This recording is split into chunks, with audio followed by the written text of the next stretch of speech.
В студии Абхаз-пресса РТ в Сухуми прошла встреча с российским режиссером, кинодокументалистом и телеведущим, известным многим как Андреем Хорошевым. Он поделился планами своих будущих творческих проектов, которые будут создаваться в Абхазии. Конечно, здесь есть проекты, которые предстоят. Сейчас начально есть проекты, связанные с транспортом Абхазии.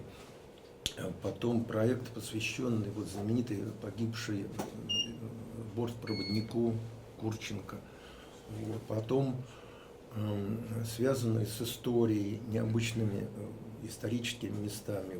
Допустим, я уже туда ездил пару раз, это над Кварчалом есть такая знаменитая гора Нарчхоу с огромной крепостью заросшей. После Воронова, знаменитого Юрия Воронова, там никто не был, потому что все заросло колючками.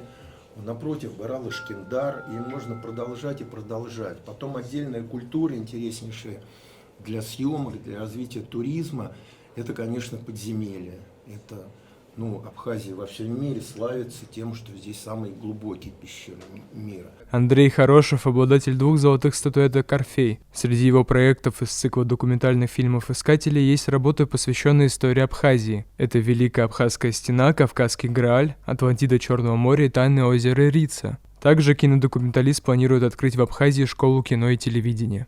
Просто у меня в Якутии был опыт, у меня была такая школа кино и телевидения, где учились там, в основном подростки. И мне бы очень хотелось здесь тоже открыть такую школу, потому что, вы как профессионалы, вы понимаете, что сейчас с точки зрения тележурналистики очень многое меняется. Сейчас практически можно купить камеру любую. Многие снимают на телефон. Сейчас есть в мире кинофестивали фильмов, снятых на телефон. Но люди не умеют этого делать. И поэтому пропаганда такого подхода к профессии, мне кажется, сейчас очень важен. Он помогает молодым людям выйти по-настоящему на высокий, на хороший уровень этой профессии.